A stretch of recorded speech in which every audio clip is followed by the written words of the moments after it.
WWDC that is coming this year.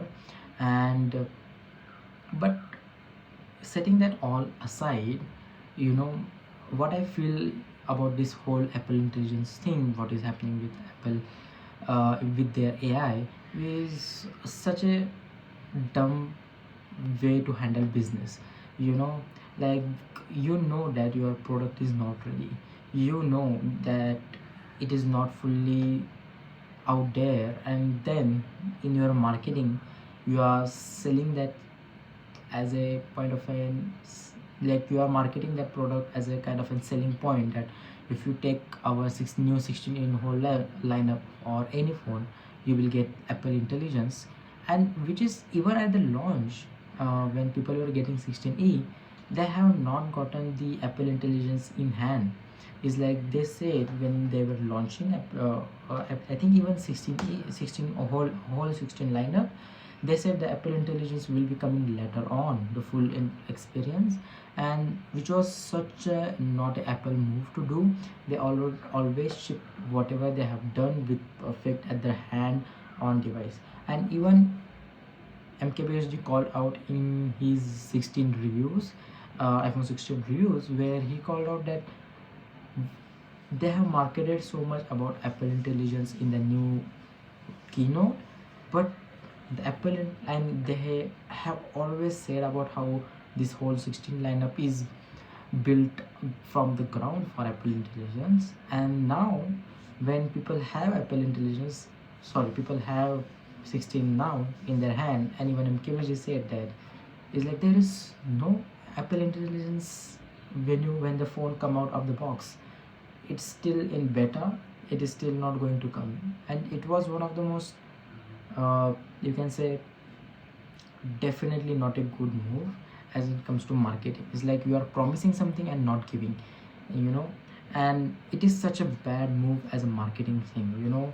They were Apple is a public company, and definitely they do want to get into Apple AI as what other companies are doing, but they are known as a company. Even if they come late in any kind of stuff, they make it their own, and definitely people love it.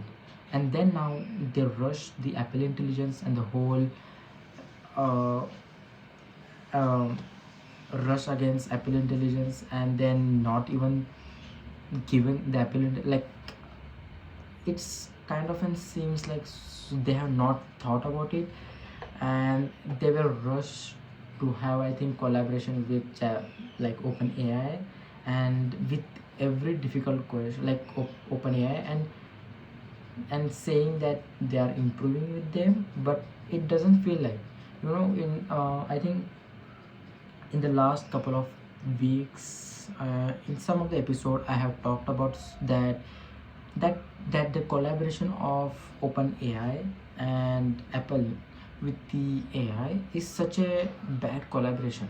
On the other hand, OpenAI is doing such a great stuff with their ChatGPT's newer models, and even the older models, that is Omni model, that are great with the, you can say, doing stuff or whatever you ask about it. And then they last year also announced the voice assistant for OpenAI's ChatGPT, and that voice assistant I use once a week for brainstorming ideas, and it is such a good, uh, it's thousand, like, it is Siri doesn't comes nowhere near that kind of voice assistant that OpenAI is providing right now, with which is actually free, that anyone can use it. And one of the things is like, if OpenAI is progressing this much amount of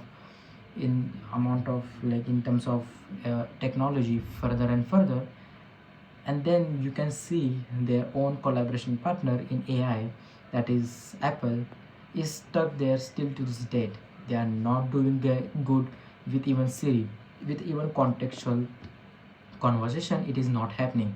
Whenever I ask Siri to do any bit of kind of a little bit a simple complex task, we can say like a bit of a complex task, it doesn't even bother to do that, and just tells me to it just tells me to do, like if I, like you can go and ask that same thing to chat gpt and it will help you.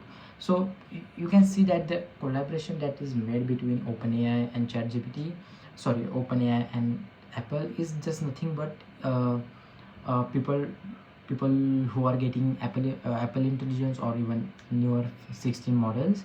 It's just for kind of a marketing gimmick, I will say, because it's nothing providing some nothing new. It is just well integrated in your iphone and doing nothing more than just getting you some answers, you know. And that is not how I would imagine that that is not how I was imagining in, you know, when Apple announced their collaboration with OpenAI. I was like, if OpenAI, if they have collaborated with OpenAI, I thought they are going to use their technology in their own models and going to be much more kind of an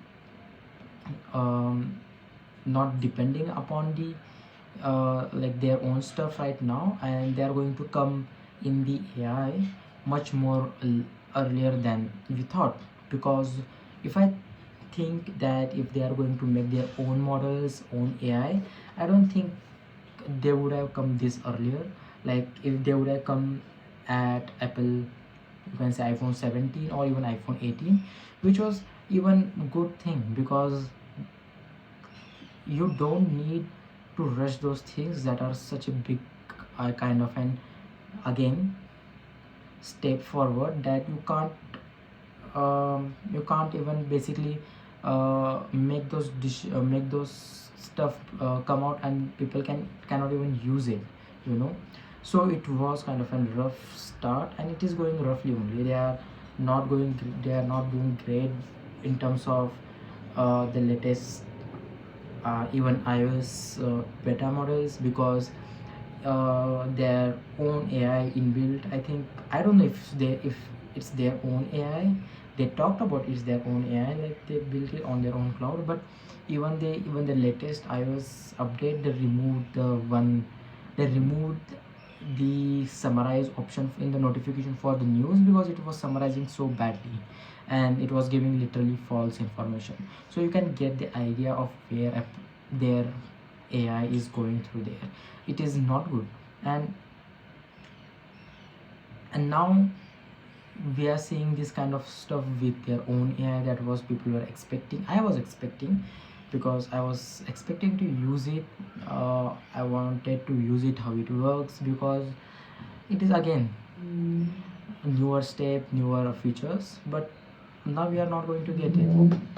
And then one of the questions definitely I have written here is that, you know, even Mark Gurman, there is a tweet done by Mark Gurman, I will link down in that description below, is that, you know, it was a quoted, it was a link, no, it was a post, and he retweeted and quoted that, you know, how Apple pushes things and have backfired them. So one of the thing was written about Vision Pro, that how Vision Pro could have been just a developer's product rather than coming into a consumer model, because not everyone as a consumer, people who just buy stuff to use it, you know, just like iPhones, just like a MacBook, that Vision Pro is not providing something different and something kind of an uh, a daily use case,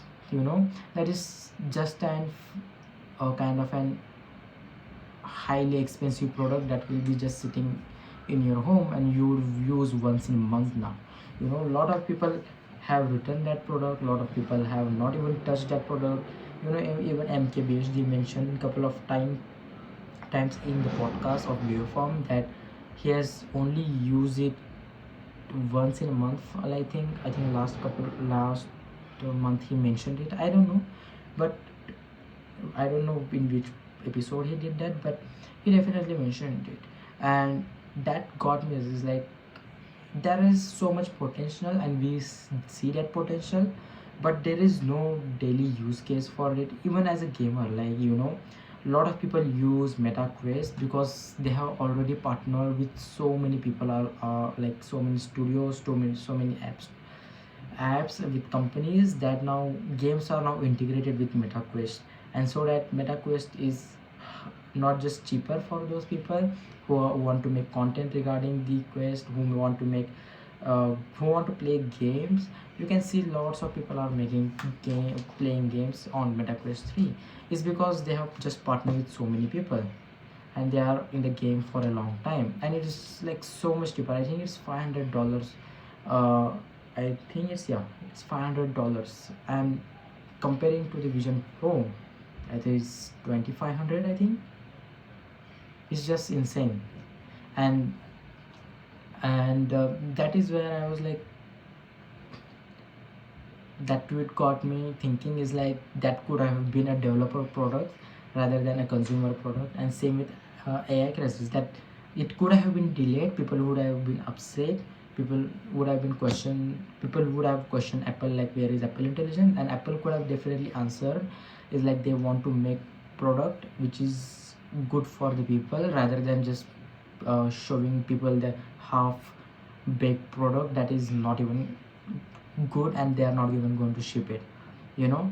And even if you go and see that tweet, the Mark Gurman tweeted, so you can see there is also in that retweet, it's the Craig's interview with someone, I don't know her name, but she also, like, the Craig talked about how they want to always ship a good product rather than, and how she talk about, but is it good to market a product that is not even going to come out of, is it like later next, like they are like how they are marketing Apple Intelligence, that there it is, that the 16 lineup is providing, but 16 is not even getting Apple Intelligence out of the box. That kind of, like, is marketing even okay for this kind of product, where the product, when you buy a product and it doesn't do what it does.